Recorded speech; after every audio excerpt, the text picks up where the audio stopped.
श्री स्वामीनारायण भगवान की जय। कृपा करो मुझ पर हरि सुख निधि सहजानंद। आपके गुण गान करने बुद्धि दो भगवान। श्री स्वामीनारायण भगवान की जय। अक्षर पुरुषोत्तम महाराज की जय। गुणातीतानंद स्वामी महाराज की जय। श्याम रामचंद्र भगवान की जय। उमापति महादेव की जय। राधा कृष्ण देव की जय। प्रकट गुरु हरि महेंद्र स्वामी महाराज की जय। मेरे समस्त बुजुर्गों और बड़े भाइयों को मेरा प्रणाम, बच्चों को मेरा आशीर्वाद। आज से पहले भगवान स्वामीनारायण की जो भी कथाएं लीलाएं आप क्रमशः सुनते आ रहे हैं, उसी क्रमश में आज एक दीप बनिया नामक एक कथा मैं आपको प्रस्तुत कर रहा हूं, जो भगवान स्वामीनारायण ने टाइम पे प्रस्तुत की गई थी। और यह मुझे विश्वास है कि आप सबको यह कथा पसंद आएगी। मैं पुनः उन्हीं सभी भाई बहनों से प्रार्थना करूंगा जिन्होंने अभी तक इस चैनल को सब्सक्राइब, लाइक और वेल नहीं करी, कृपया चैनल को सब्सक्राइब करें, लाइक करें और वेल करें। जय स्वामीनारायण। दीप बनिया आज का जो विषय है वो दीप बनिया। गुजरात के दीप बंदरगाह में एक बनिया जाति का एक बहुत बड़े व्यापारी थे। देश विदेश में उनका बड़ा व्यापार था और विदेशों के साथ उनके जहाज़ों से माल का लेन देन चलता रहता था। एक निश्चित समय पर उनके जहाज जब नहीं लौटे तो उनको चिंता का विषय बना और उन्होंने भगवान से प्रार्थना करी, हे प्रभु, मेरे जहाज सकुशल वापस लौट आए तो मैं अपनी सकल पूंजी में आधा हिस्सा संतों को समर्पित या उन पर खर्च कर दूंगा। यह मनोती उन्होंने भगवान से मांगी। व्यापारी की प्रार्थना भगवान ने सुन ली और उनके सभी जहाज सकुशल वापस लौट आए।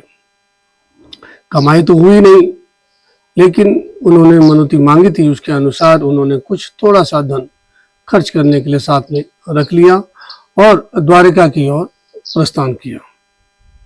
जब वो रास्ते में जा रहे थे, लौज गांव के पास उनको रामानंद स्वामी एक सिद्ध पुरुष है, इसकी जानकारी उनकी मिली, तो उन्होंने सोचा क्यों ना हम उनसे मिलते चले जाएं। वो लौजपुर गए, स्वामी का उन्होंने चरण स्पर्श किया और स्वामी के समीप अपना स्थान ग्रहण किया। स्वामी ने उनको उनका हाल समाचार पूछा और कहा, सेठ जी, आपके जहाज सकुशल वापस आ गए। जो आपने मनोती मांगी थी, तुम्हारी मनोती सिद्ध पूर्ण हो गई। यह सुनते ही सेठ जी चकित रह गए कि मेरे मन की बात इन्होंने कैसे कही। उन्होंने रमण स्वामी ने और कहा, आप लोभ के कारण अपना कुछ धनराशि संतों पर खर्च करने के लिए द्वारिका की ओर जा रहे हैं। सेठ जी यह सुनकर और चकित हो गए और उनकी जो बुद्धि थी, वही अहंकार, उन्होंने वहीं पर उसको छोड़ दिया। जब उन्हें ऐसे महात्मा के दर्शन हुए और उन्होंने उपस्थिति की तो उन्होंने मन में कहा, जब ये सब सारे धर्मार्थ यहीं पर बैठे हैं तो मुझे और कहीं जाने की क्या जरूरत है। मेरे लिए साढ़े द्वारिका यहीं पर है। उनका अपना समुदाय, अपना संघ सब वहीं पर विश्राम किया और अपनी मनोती के अनुसार उन्होंने खर्च भी कुछ नहीं कर सके। कुछ समय के बाद संतों के सानिध्य में रहकर वो रामानंद स्वामी जी के परम शिष्य हो गए। इस बात को गुजरे कई साल हो गए। अचानक उनको खबर मिली कि रामानंद स्वामी अब नहीं रहे, परंतु उनकी जगह पर जिनकी नियुक्ति की गई है सहजानंद स्वामी, वो रामानंद स्वामी से के भी विशेष प्रतापी हैं। यह सुनकर वो मुस्कुराने लगे, बोले, मैं बनिया हूं, सुनी सुनाई बातों पर मैं विश्वास नहीं कर सकता और न मैं मानता हूं। वे समय निकालकर लौजपुर पहुंचे और उन्होंने सोचा क्यों ना मैं रामानंद स्वामी की बातें, मन की बातें उन्हें बताई थी, इसी प्रकार वह मेरी मन की बात बता दें तो मैं जानूं। वे श्री हरि के दर्शन के लिए पहुंचे। उन्होंने श्री हरि के चरण स्पर्श करे और उनके समीप बैठ गए। वहां पर और भी संत हरिभक्त वहां पर काफी हरिभक्त बैठे थे और उनके बीच में एक 5 साल का बालक भी बैठा था। श्री हरि ने उस बालक को निकट बुलाकर कहा कि आप इस सेठ जी के बारे में, इनके मन के बारे में इनको बताओ। पल भर का विलंब किए बालक बोलने लगा, महाराज ये तो दीप वाले सेठ जी हैं, क्या आप इनके मन की जो बातें हैं वो बताने के लिए कह रहे हैं? सेठ जी यह सुनकर चकित हो गए। लड़का आगे कहने लगा, सेठ जी सोच रहे हैं कि रामानंद स्वामी जी ने मेरे मन की बात बता दी थी। रामानंद स्वामी ने तो मेरी मन की बात आधी अधूरी बताई थी, वही मैं आज पूरी बात मैं तुम्हें बता रहा हूं। मैं आज पूरी बात आपको बताता हूं कि सेठ जी ने एक मन्नती मांगी थी कि मेरे जो भी जहाज सकुशल जो गए हैं सकुशल वापस आ जाएं, तो मैं अपनी सकल पूंजी का आधा हिस्सा संतों पर सेवा पर न्यौछावर कर दूंगा।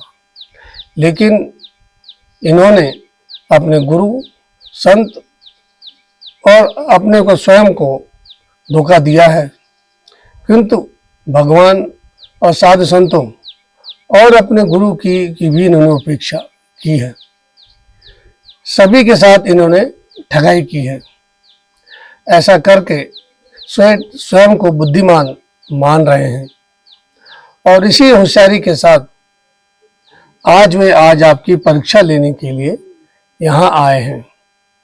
इतना कहकर लड़का मौन रहा और सेठ जी उनकी बातों पर ये सोचने लगे कि यह बात कितनी उनके लज्जित हुए और उठकर श्री हरि के चरणों में गिर पड़े।